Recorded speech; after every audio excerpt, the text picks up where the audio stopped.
കാപ്പ ഉത്തരവ് ലംഘിച്ച് തൃശൂർ ജില്ലയിൽ പ്രവേശിച്ച കുപ്രസിദ്ധ ഗുണ്ട ഡ്യൂക്ക് പ്രവീൺ പോലീസ് പിടിയിൽ.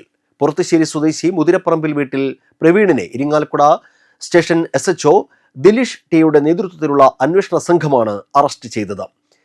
നടപടിക്രമങ്ങൾക്ക് ശേഷം കോടതിയിൽ ഹാജരാക്കിയ പ്രതിയെ റിമാൻഡ് ചെയ്തു.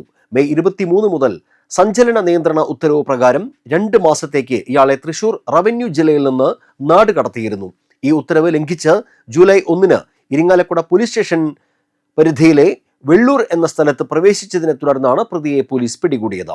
പ്രവീൺ ഇരിങ്ങാലക്കുട, കാട്ടൂർ, വലപ്പാട്, കൊരട്ടി പോലീസ് സ്റ്റേഷൻ പരിധികളിലായി 4 കവർച്ച കേസിലും 6 വധശ്രമ കേസിലും ആയുധ നിയമപ്രകാരമുള്ള 2 കേസിലും കുട്ടികൾക്ക് മറ്റും നിരോധിത മയക്കുമരുന്നുകൾ വിൽപ്പന നടത്തുന്നതിനായി സൂക്ഷിച്ച 3 കേസുകളിലും 2 അടിപിടി കേസിലും മയക്കുമരുന്ന് ഉപയോഗിച്ച 1 കേസിലും അടക്കം 18 ക്രിമിനൽ കേസുകളിലെ പ്രതിയാണ്. Irinjalakuda police station inspector T Dileesh, SI Anu Jose, SI Abhilash, grade ASI Anwaruddin, CPO Ashiq എന്നിവർ ചേർന്നാണ് പ്രതിയെ പിടികൂടിയത്.